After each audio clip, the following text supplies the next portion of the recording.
So by the way, those photos that they just showed, and I assume one of them is the trans man who has publicly stated that they did not give their permission or consent to be in this project. And honestly, for me, just why not launch an old-fashioned American lawsuit? I mean, that's not legal advice. I'm not a lawyer. I got to say all these kind of things, and I'm, you know, just saying this is a hypothetical, but you know, could be an opportunity to play at Matt Walsh's old game.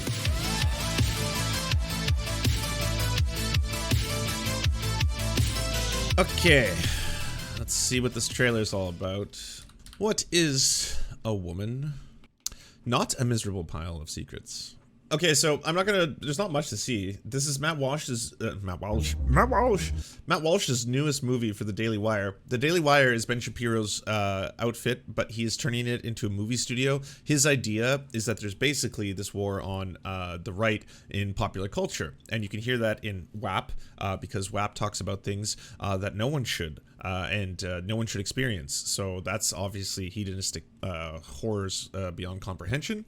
So the Daily Wire decided we're going to become a movie studio. So he's made a whole bunch of shitty movies. Usually they're like generic thrillers or generic horror films or generic action films. And they all, instead of being the woke, will explore conservative themes. Some of them aren't even that heavy-handed. If you watch like YMS reviews, and I've talked to YMS a bunch about these kind of movies, he's like, they're for the most part just very bland, paint by numbers, and then there will be like a random Christian reference or a random, like, you know, the family unit is the family unit and gender is a man and a woman, just like thrown into there kind of stuff. Anyways, this is, I think, their first feature-length documentary theatrical release, which is going to be Matt Walsh's film. And it's obviously going to be a transphobic dumpster fire. But something interesting about the story, apparently one of the trans men that is used in the trailer is now saying they are using photos of my top surgery and I do not want I don't want to be a part of this. So like that might be the grounds for a lawsuit, a good old fashioned American lawsuit, you know? So we'll see. But here's the question, everybody. What is a woman? What is a woman? Can you tell me that? Well, you're at the Women's March. You must have some idea. Please, if one person could tell me what a woman is. You are not here for women. We ask you to leave. What is that? Great start. Great start. Yeah, I'm going to go to the Women's March. I'm going to berate women with a megaphone at the Women's March. And then all of a sudden, when one of them says, this is kind of inappropriate, you shouldn't be doing that and you shouldn't be here, then I'm going to be like, what are you? What is that? I'm a husband. I'm a father of 4. I host a talk show. I give speeches. I write books. I like to make sense of things. A woman is not anything in particular. There is not one particular thing. It could be many things to many people. Some women have penises, right? Some men have vaginas. I like scented candles, and I've watched Sex and the City. Yeah. How do I know if I'm a woman? That's a great question. You're not a scientist. You're not a gender studies major. No. How do you know that you're a man? I guess because I got a dick. I like that. You know, there's a variety of interviews. He's definitely trying to make sure that he's dotted all his I's and, you know, crossed all his T's. And so he's definitely making sure that he explores this theory and he speaks to a handful of experts. There are gender experts in there and therapists as well. And then there's the Star Wars shop owner who lays it out pretty clearly. Can a man become a woman? I'm not a woman, so I can't really answer that. Women only know what women are. Are you a cat? No. Can you tell me what a cat is? You want to tell us what a woman is? I'm a biological. From No Safe Spaces. Huh. Is this related to the fake production company scandal? Holy shit. Is this the movie that's from that? Matt Walsh fake production company scandal. Far-right troll Matt Walsh tries to dupe fans into joining his anti-trans documentary.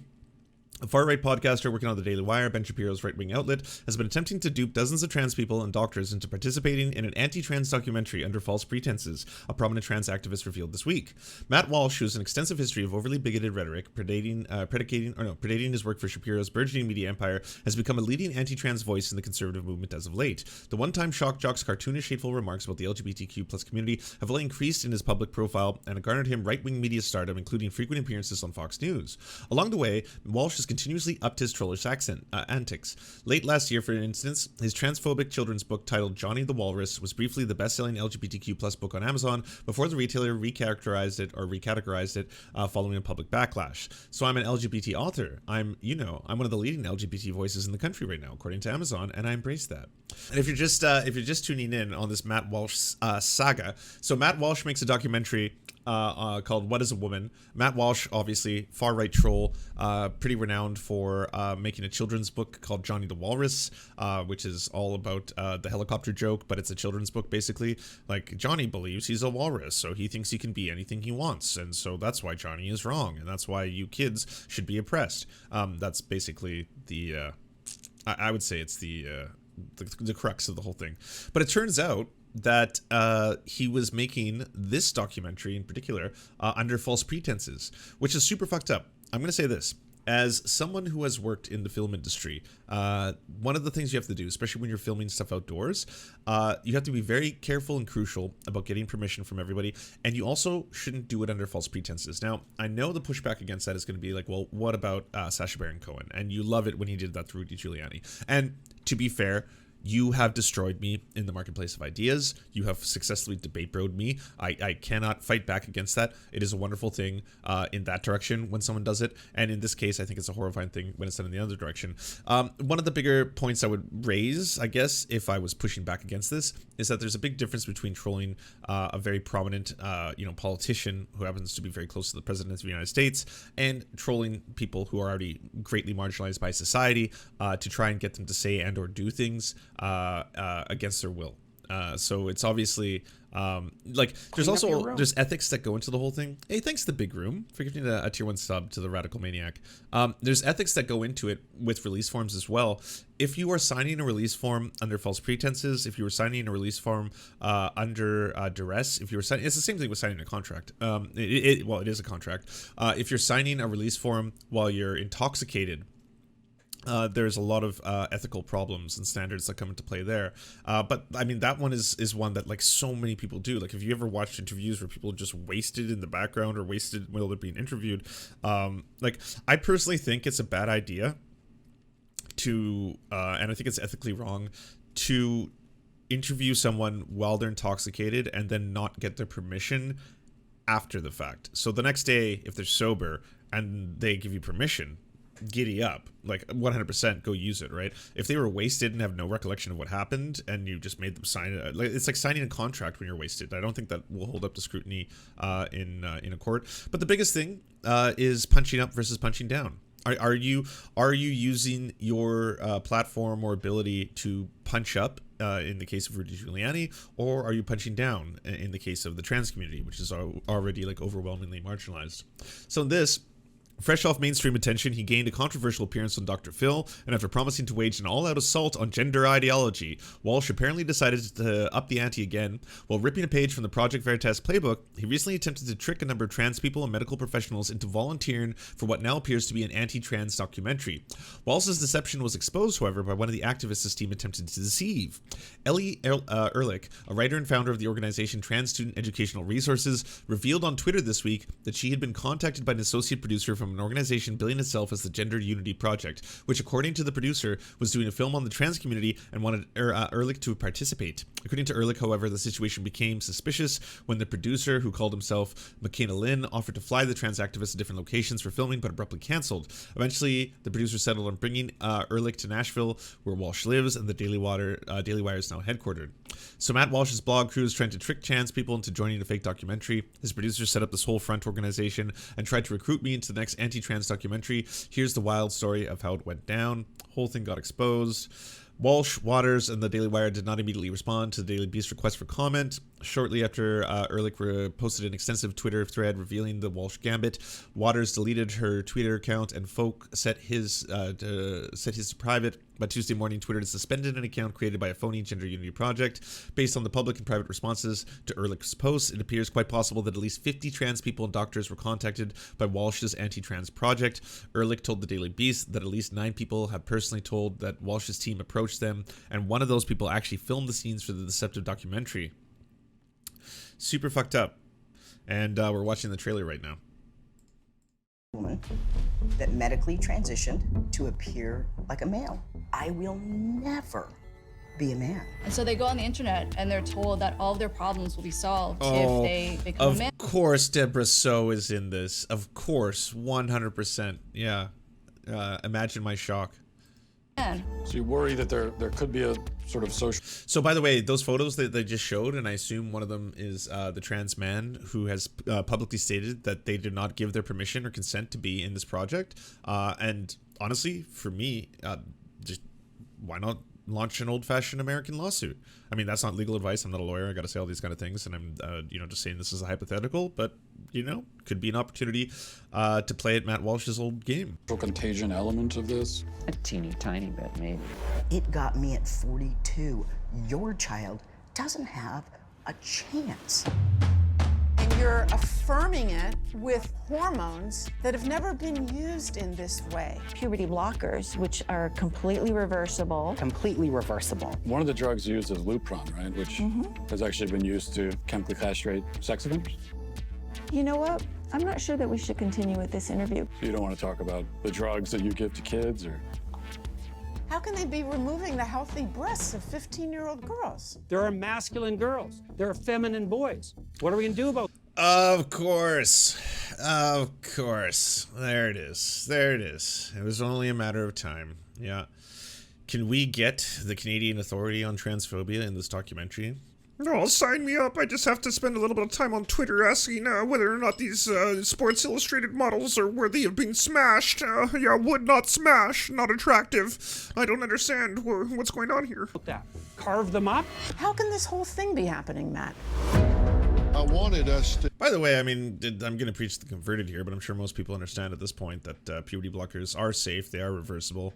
They have been given to cis children for a myriad of reasons, and no one ever complains about that. I don't see Matt Walsh doing a documentary about how they have to stop giving puberty blockers to cis kids who have medical conditions that require them.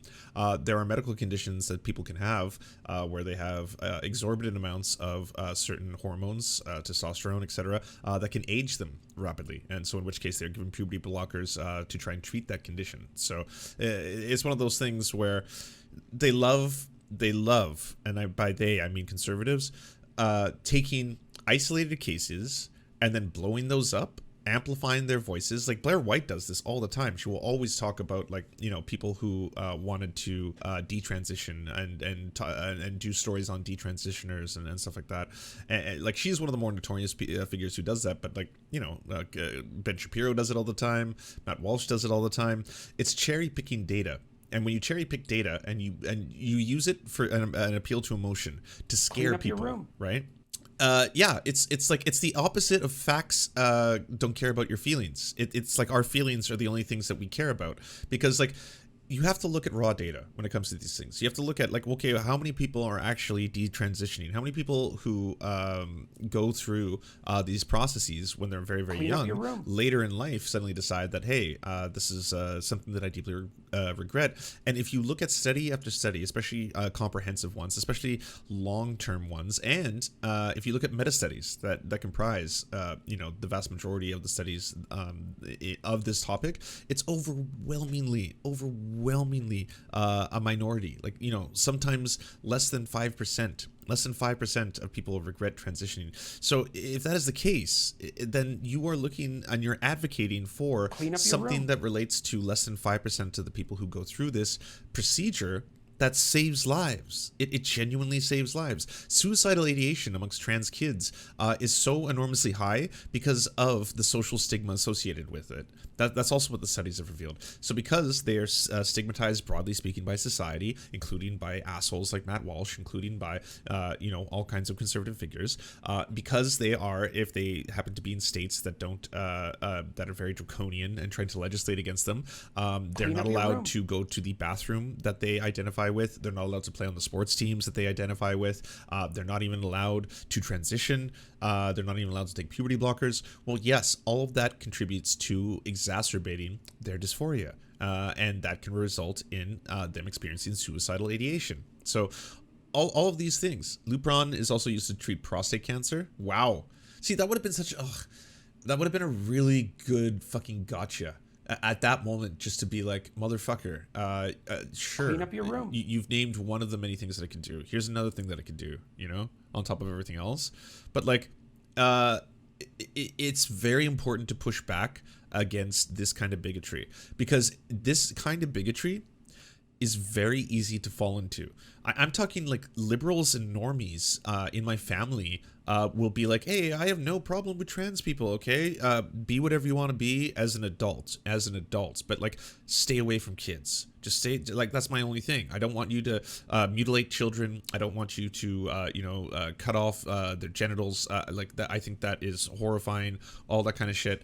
And like, I've had to have so many debates with them where I'm like, no one is asking and talking about bottom surgery for kids. That's not a thing. Like in most provinces in Canada and most states in the United States, you have to be over 18 years old to to undergo that surgery. And the overwhelming majority of people who were trans, according to trans people, know they were trans at a very young age. So we're talking about, if it's puberty blockers, it's something that is safe, it's something that is reversible, and it's something that can greatly improve their quality of life. So if you actually care about kids, if this is not all just an act to be a bigot, if you're not trying to justify your hatred, if you're telling the truth, then this is the side you should be on. 100%.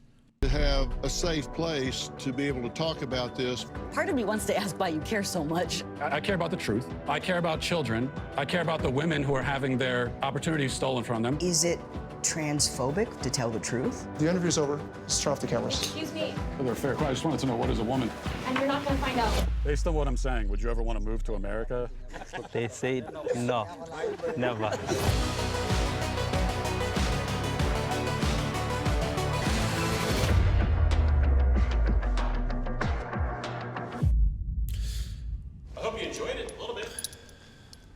We'll see when it comes out. Man, what a fucking asshole. What an asshole.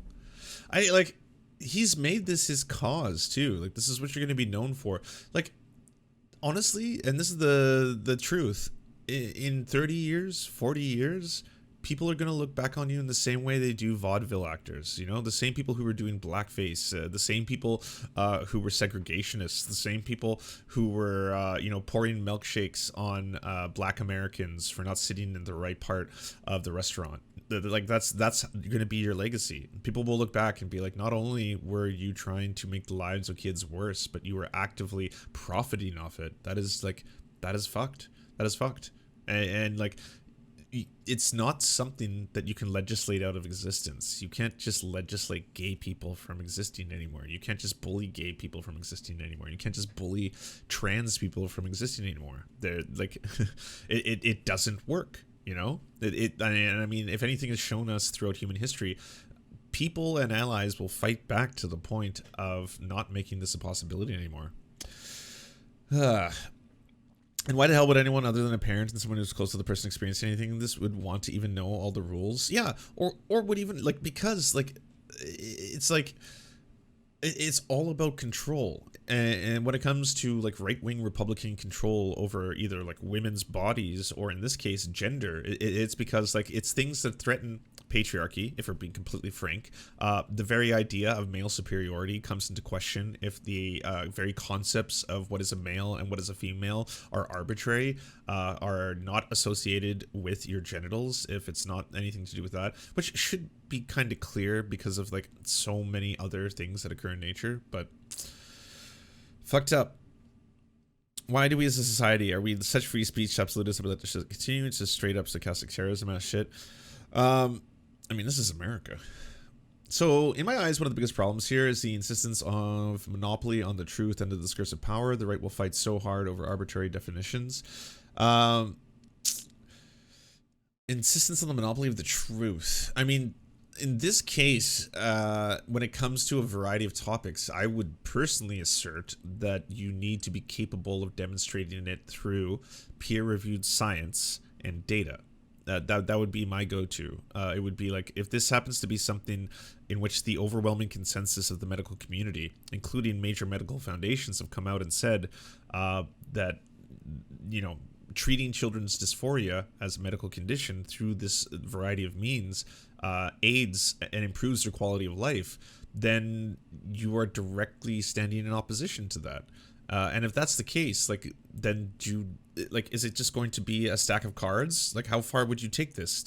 I mean, I don't have to ask whether or not you'd want to take vaccines, but like, let's work its way down. Like, if you have a heart attack, do you want medical science to help you? If you fall down a flight of stairs, do you want medical science to help you? Do you agree that those procedures work and are safe and are, for the most part, generally there's a consensus upon them? Then why in the world are you standing in opposition to this one? Because you don't understand it, or it gives you the feels over the reals. It's because you want to be. It's the same thing with eugenics, right? Like, yes, there was a bunch of pseudoscience involved in the eugenics movement, but people were trying to justify their beliefs in the same way transphobes do today by saying that, like, oh well, that's not actually true. The scientific community doesn't agree on this, and there's a lot of problems with this, and this is chemical castration of children and all these kind of things, and that's why I actually care about the kids and I want to stand up for them. I'm so terrified trans rights will be sacrificed by lawmakers trying to protect some semblance of Roe. Already some commentators are moving in that direction. I feel like the conservative focus on trans stuff so much because they want to distract from their voter base from stuff like COVID, global. Well, yeah. Like, why actually work on anything that helps people if you're a Republican? You know? Like, I know there's a lot of shade to be thrown at the Democrats for a variety of reasons, but god damn, they're not the ones who are actively trying to, like, legislate trans kids out of existence. And that's kind of like... That's like a really big tell, you know? If you try to get rid of Viagra because it affects hormones, they'll backtrack. you don't even have to go as far as Viagra. Like, I've heard people say before that they think it's dangerously unhealthy to mess with people's hormonal structures or take HRT because it can possibly increase the rate of heart palpitations or things like that. And I was like, you were telling this to me while you're drinking a liter of Monster. I see it in your hand, sir, that you have a giant jug, a chalice, if you will, what was that Johnny Depp meme, the mega wine or whatever? It's like, I see that. I was like, that's also bad for your heart. I don't think I should legislate your ability to drink that. I'm not going to stop you from drinking that, but it's not a healthy thing for your heart right now. And why the fuck do you care if someone is taking HRT if it improves their quality of life? I mean, it's a very different thing. Like, how weird would it be if I was consistently trying to tell you, well, you can't have that Red Bull. You cannot. No, it may cause heart palpitation. Are you mixing it with vodka? That's even worse. That's an upper and a downer. So you know what's going to happen to you? You're going to have some complications to your heart. You know? Like, goddamn. I agree with you here, Lance. They really try to insist that there's a belief about gender and sex supersedes science, which is super dangerous. Well, yeah, I mean, because, like, first off, how do you justify intersex people? I've heard Ben Shapiro's arguments when that, like, clearly he's heard that now at this point. He no longer can say they don't exist, but, like, intersex people would kind of throw into question your entire idea of that, gender is directly related to sexual organs. But also, I think it's kind of fucked up to tell a woman that, like, your worth only happens from your ability to have a reproductive system. Like, your only definition as a woman comes from your ability to have a womb. You're only, when your period stops because you go through menopause, do you cease to be a woman at that point? Like, if you are born barren, are you no longer a woman? If you have a horrible accident and you lose part of your body, or that one is one I haven't brought up before, but what if you become a paraplegic and you lose, like, the lower half of your body? Are you genderless? Do you become agender or non-binary at that point according to biological essentialism? I've never heard that one brought up. Maybe that's a new point to throw at them, because if it's just like, I know man has penis. It's like, okay, well, there are people who are missing the second half of their body. Are they not men? Are you saying they're not, like, men anymore? Because, like, how does that work? If you choose not to have a child, are you a woman? Well, I mean, not in the eyes of the far right, apparently. Do you enjoy the Serfs, but prefer not to have to use your eyeballs? Many are saying this. Well, we've got the solution for you. It's the Serf Times in podcast form. Available on most major podcasting networks now. If you enjoy it, please consider leaving a good review and feedback because it really helps the show out, apparently, and it's free, just like the podcast. To our gods, Xander Corvus and Peyton L. Just, we are prepared to embark on a mighty jihad in your name. To our monarch, Tom Spiker, we are but your humble jesters, attempting in vain to get you to laugh. To our valiant knights of the Round Table, Benji Arnie, Tech Tink, Scary, Earth Human, Tony, DM Rivera, Resident Scarecrow, Sir Nickus, Mayred, Cheryl Alvarez, Ruby Kelly, Brandon, Words Greenwood. It doesn't matter what I believe, it only matters what I can prove. Egbert Celine, Matthew Scarborough, Stellar Vision, Ariane McCarthy, Daniel Sutton, Coulter Smith, Jenna Tao, Quiet 185, Anna Loves Riley, Omni, Riley and Anna, Poodlehawk, The Tim Caucus, Multimondi, Trevbot, EXE, Brian Ephraim, Lemmy 101, Anthropophojak, Saren 42, Catherine, Ramon Acosta, Incosin, Agent NDN, Violent Orchard, Political Puppy, La Media Panza, Zach Christensen, Todd Buckingham, and Todd Lajeunesse. We raise our mugs and salute our brave heroes off to another glorious conquest.